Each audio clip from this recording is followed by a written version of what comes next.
Hey everybody, what is happening? Dela. I am back with some more Madden 16 Ultimate Team content. It's Friday. We've got the 24-hour football outsider, and today's going to be Matt Forte.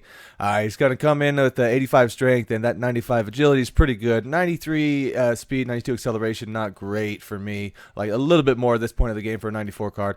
Okay, jump in. Chunking 85, elusive 92, ball carrier 92. Decent stiff arm. He got decent carry and stamina. I like that a lot. The route running and the receiving is great on this card, as you would figure. But I like to see at least one of the trucking or elusive a little bit higher, one or the other one in there a little bit higher, just to make him break away a little bit more often. But we'll see how that goes. But we got the All Pro bundles out. Not a big fan of these. They're my least favorite, probably. But being it's just a $20 bundle, we're going to grab one of these, and we get the road signs, so we're going to get the Steelers out there. So I believe that's some Mike Mitchell. 6 packs. Again, I've not had great luck with these packs all year, but we're gonna pop one out. Hopefully, I think tomorrow I think we're about overdue for Legend bundle, and also, those legends coming out tomorrow are going to be the Charles Woodson cornerback at 97, and he looks amazing. That's one of my favorite corners every year to use when that card comes out. Love that one. Love that one last year and all that too. I mean, I killed it with him and Talib, and then Vincent Jackson, which looks pretty good also. Probably going to be pretty beastly. Probably one of those cards going to piss a lot of people off. And people are going to be chucking those deep bombs on him. He's going to be going up and grabbing, but so nothing really doing any of these packs, but that's kind of what I figure normally when I grab these. Come on, somebody, man. But like I say, if they get a decent deal on those packs tomorrow, we'll see how that goes. But we'll have to wait and see even if those are even the packs they're going to offer at that point. But let's see, I did pick up. There we go, one elite, base elite. At this point, it's nice to get coins, but it's kind of like this is all we're going to get. These 6-7K elites when we do get elites. There's no value in all these cards right now, aside from when they're having the 24-hour cards or promo stuff. Because you're going to get that. That's about as good as you're going to get normally. So it's just about the toppers, I guess, man. It's a crappy system. And last one of these. I was starting to say I had the Ronnie Lott's what I ended up picking up just to borrow for the out of position. Hey, then we got a Bradley Roby. At least we got one guy. That's actually probably got decent coin because his card turns into a pretty decent one. I believe he's got like 96 speed as a corner. I haven't looked it up, but I think I heard it had 96 speed though. But now, I'll check that out afterwards, man. Let's see. I had a 10 badge pack left over. Normally wouldn't show that one, but we must get right. We get a gold, 2 golds out of that, 3 golds. There we go, and an elite. Jeez, and another gold. Whoa, talk about some badge fire. That's some luck right in there, man. I'm gonna have to go play that lotto coming down here this week, man. What do we got? The football. You just want to rub it in on my face, EA? So we're gonna get a quick game out since we didn't get no luck in that really in the packs there. So maybe we'll get something decent in this. We'll see what they throw out. This is the last game of the season here, regular season for me. Would have been undefeated if not for that one kind of boot glitch the game in there. But so he comes out. He's going to be using on the right, and he's got a guy who can shoot the gaps on my wide traps when I pull. So I gotta have to watch for that one. Almost. A little impatient. Okay, a little impatient there. Gotta chill a bit.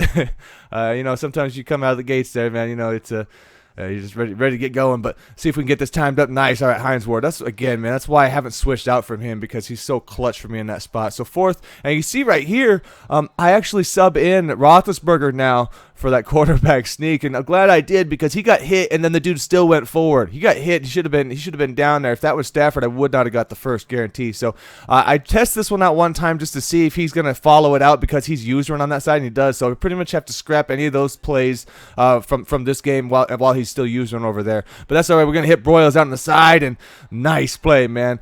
Quinn comes up and gets him. I thought I might have been able to get away there, man, but so be it. We'll take that, man. Ryan Broyles, captain card, looking good. And we know we're going to get this one out there. Once I see him sitting in these zones, if he's going to sit in the zones, I'll hit him with that play a few times until he figures out how to cover, which is kind of tricky. So come down. And so basically now when I'm running, you see I'm holding a tight end on the right side. I'm holding somebody out over there just to lock his guy up. Just that's what's the thought process, at least in there. So we come across, and we are going to find Brandon Marshall. We put him out there on slanting him across, and we get him right around the goal line. Normally I like to hit that on the outside, but when he runs those light blues out there, that can mess with that. And okay, so he rolls out to the right, chucking it over. A couple guys floating out right. That's stuff that I try and tell myself when the guys are running the plays. And ooh, man, homeboy almost got the pick on that. I guess he was a little too deep. Computer gambled out there, but hey, we'll take that one. So again, another similar concept here. So. I switch over and I got locked up on a lineman, man. I probably would have been out there because I already realized what he's doing, which is pretty much the same crud all over and over. And then he's going to go out and, so he likes me in this one, and as long as he's not throwing nothing too bad over here because I've only got one deep safety, I should be okay. And okay, so that's where having two would have actually made a difference on that play, but that's okay. We got him around, and now I'm going to it's getting a little bit closer, so at this point I'm like, all right, now I'm going to call defenses just strictly to stop what he's doing, giving him, because he wants to roll out right every time. So we're going to send Norman from the right side here, try to meet him when he does this. Let's see how this works out. Boom, dude, ball on the ground. Unfortunately, we don't get that, but I already had figured out basically he's going to run this crud all game, so that's all I had to kind of do is just lock down that right side, or sometimes send a sneak out there, a spy to float out with him, like on that one. So 4th and 13. So we stop him out there. If that's all he's going to bring, it shouldn't be too hard to continually lock that down after that first drive. Yeah, we already know. Some people get in creatures of habit. You wonder, it's like, is this how you play every game? Is that you get by every game like that? But you got to have a little bit of variety. You got to have a little variety in the plays. And there we go, Brandon Marshall coming across on that BI draw shot.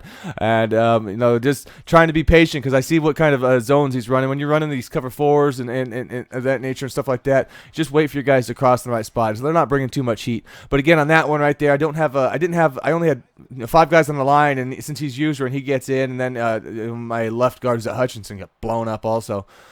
Here we go. That's with the throwing power. And I put a pass lead. I bullet that pass, and I put a pass lead to the right on that pass. So it makes it actually, you might look, dangerous at first, but if you're throwing that lead out there, it's not that bad of a play. It's pretty simple to run. Come down again here. We're just trying to lock up him on a tight end and then just run it in between there. And you see, dude, CJ2K even putting down the boom on that one. I sometimes try for that. That's the power one, where you hold the LT and then you flick the right stick up right before impact just to get the good power truck on the dude. But you can even truck with CJ, if you get that timed right. You give him the ball back there. We're going to punch that one in. So about 31 seconds there. We pretty much know the routes. We know where we're going here. And okay. I thought I had the shading right on that to where I would have covered that. Norman didn't. I thought Norman would have made a better play on that, but I guess the way the angles he's running, my guys can't get around him. Maybe that's why he runs that play a lot, is because it's tough in man coverage to get around the other side. So you kind of have to do something else to match it up. But we'll just do that. We'll just float out here and wait for you, bro. Okay. There's other ways to do it. More than one way to skin a cat, basically. So we're going to get that. He's going to get the ball back here. See if he can get a touchdown, make this a little bit closer here. Or if he screw this one up. And Zadarius, oh, man. I brought Zadarius out there to see if he could do it all, because you already see him beasting earlier. He sacked up earlier, and he making great plays, but apparently he can't use it for crap. So come out and you're going to launch it up. We got 2 guys on that this time. What we pretty much need to do if he's going to run that. And oh, my goodness, guys, he went left. He totally just mixed it up, flipped it up. Good for him. I was proud of him on that play. I'm like, you got to mix it up, bro. You can't go right. But he goes right back to it, though. And, oh, man. It's like, where do they find these guys? Sometimes, like here's what it is. Defense wasn't horrible in there, but it's like, dude, you're really running the same play like every time at this point, man. Dude, you got it. Like, I don't even think he even ran the ball one time. But so David coming in, and a good stop there, and we're gonna get CJ Spiller. Let's let him try and run around the defense. He should be fresh at this point of the game at least. And we get a nice pancake out there from Miller, man. And I've still never upgraded my fullback. I'll get around to that one of these days, maybe after the next price drop, auction house drop. But thanks for checking this out, guys. We'll see y'all next time. Peace.